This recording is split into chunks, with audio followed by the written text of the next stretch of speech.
Ladies and gentlemen, I'm not wasting any time. You know exactly where the hell we're going. Josh Green Cam. This man, I said this during the stream. Call your mom and call your dad. You're witnessing the birth of a star. You'll remember this 2-game stretch 20 years from now when he's going in the hall. And I never doubted him. That's one of my biggest regrets. I made this Josh Green Cam last year just because I saw some potential and it was fun to come here. Josh Green gets a dunk or gets, you know, a nice assist. We go to the Josh Green Cam. It's a fun experience. I started to give up on him a little bit this year, especially when Desmond Bane was talking shit about us. Sadiq Bey's been hooping. It's embarrassing. It was embarrassing. But our boy Josh Green has played phenomenal basketball over the last week or so. Tonight, his energy that he brought to the team was infectious. He's everywhere. This is what I was saying in the last postgame video against the Rockets when Josh Green set a career high. Then he broke that career high tonight. He's just such a smart player. I mean, look at this crazy Luka pass falling. Nice pass. Josh Green, catch and shoot confidence. He just always seems to be at the right place. Like, this is a nice, impressive cut right here. I mean, he just, in the paint, is kind of a weird angle. He just kind of drifts and then finds an opening. Nice find by Dwight Powell. Right to Josh Green. Absolutely love to see it. What is this right here? Here he is playing defense, drawing a charge. I'm saying he's just always in the right place at the right time. Wait, let's go back. Let's go back to this one. Who is this? Is this Dorian? You do have to love how much this team seems to like each other. Look at Dodo. Look at Dodo right there. That's in the second half. Granted, the Mavs were on a pretty nice run at that point. They closed out the second half, first half, in impressive fashion. Here he is right here. Nice drive and kick to Dorian, who hits a three. Here's a Josh Green and one. I mean, he's just playing really well. He's playing aggressive, cuts at the right time.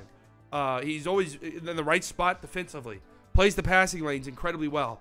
I thought tonight, I mean, you got to look at the Mavs now, who are now winners of 6 straight. They just, the Bulls came into the game tonight winners of 9 straight. And the Mavs, let me get, where's the scoreboard? I don't care about this fucking game. I thought the Chargers and Raiders were going to be kneeling the ball to tie, but I don't care if they're actually trying. But this is such an impressive performance from the Mavs, man.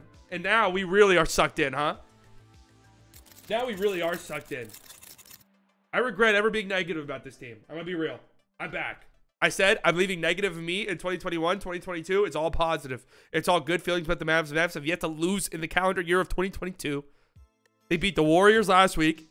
They beat the Bulls tonight. Again, Bulls winners of 9 straight games. Yeah, they're without Caruso.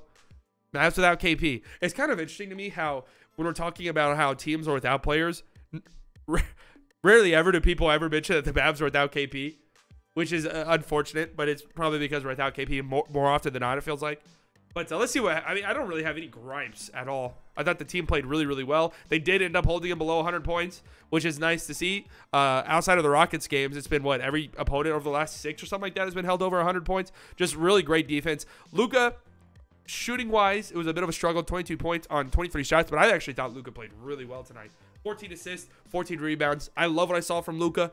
I like that his shot wasn't falling, but he was still being aggressive. He wasn't pouting. He wasn't, yelling at refs. He wasn't tearing his jersey in half. He was still playing aggressive. He was still getting good looks. Here's an example right here. 2:20 left. I thought he was going to jack a step back 3. Instead, he just puts Vucevic on skates and gets a nice layup to go. And this is right after he bricked a one-legged fade.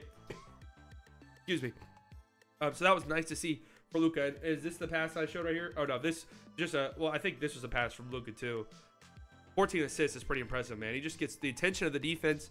Nice find. I still think Luka sometimes passes more than he should. Like, I think Luka passes out of good looks at times. I think he's maybe a little too unselfish. But I thought it was a good night from Luka. Here he is getting an and one. He had his way with Lonzo.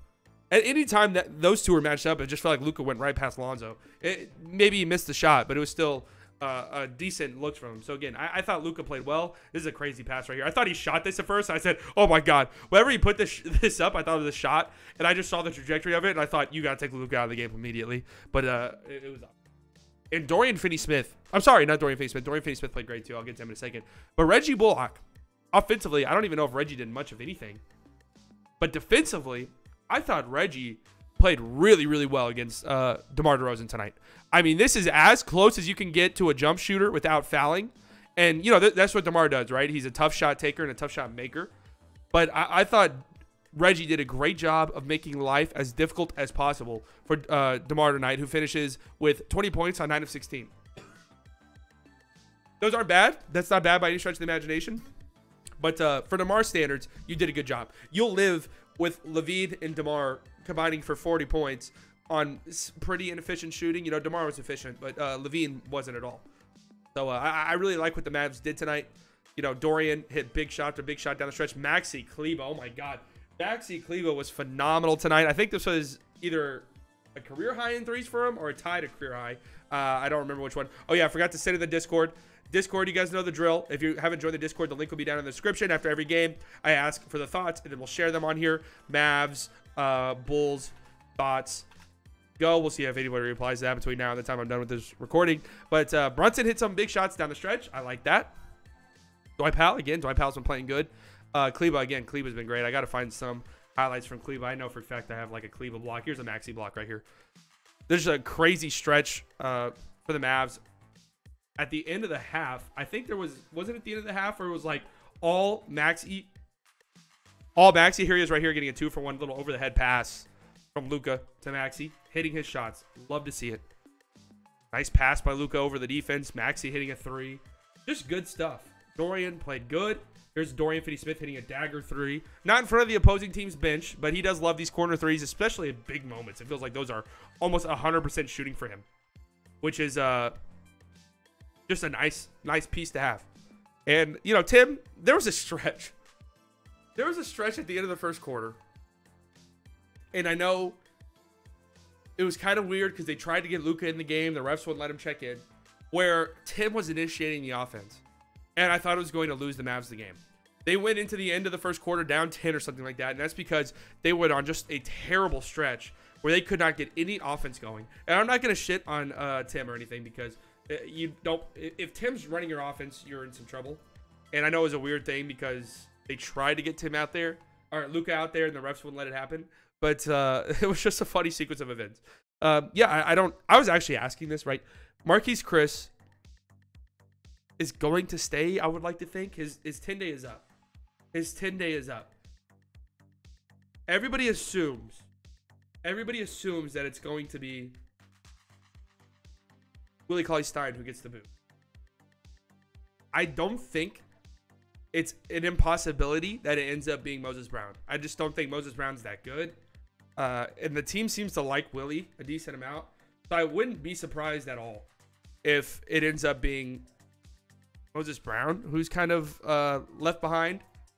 Like Marquise Chris, every time he dunks, it is the most violent thing you'll ever see. Like he just goes down. Oh, he just throws it down with power. I absolutely love to see it. I love to see it. It brings some energy. He's not going to be a 25, 30-minute per game player for us, but it's just a nice piece to have. You see, he got 8 minutes tonight. So, and I don't know how many minutes he's going to get once KP comes back, but Josh Green, man, 18 points on 8 of 10 shooting, 6 rebounds, an assist. I mean, you absolutely love to see it, ladies and gentlemen. You absolutely love to see it. Okay, I'm going to head out. Plus 26 for Luka. He's fixing that plus minus. A big win for the Mavs. They're 6 games. I'm pretty much sucked in again, and I do believe that the Mavs are going to make some pretty decent moves at the trade deadline. It kind of sounds like it's trending that way. So we're going to see how the Mavericks improve between now and the end of the season, now and the trade deadline, and whether or not they can make a serious push in the West. The West is... The Warriors are really good. Clay's back now, obviously. The Jazz are really good. The Suns are really good. The Grizzlies are kind of entering that realm. But you can't convince me that the Mavs, if they get hot, can't push those teams. So we're going to see. They got the Knicks in New York on Wednesday. I hope to God that KP is back in time for that game. I'll be streaming it. Grizzlies on Friday. It's a pretty decent, the Knicks have been struggling mightily. But still, in New York, if KP's back, that's going to be a crazy atmosphere. So you hope that they can win that. And then the Grizzlies, the Grizzlies have been one of the best teams in the NBA over the past month or two. So that's going to be a nice matchup as well. The Mavs have gotten tested over the past week, and they've responded. Beaten the Nuggets. They've beaten the Warriors. They beat the Bulls tonight. See if they can carry this momentum on, man. If you guys haven't subscribed to the channel, make sure you do so. We stream every single Mavs games, post games. I got to start putting out more content on the channel as well, so make sure you guys are subscribed. Talk to you later. Goodbye.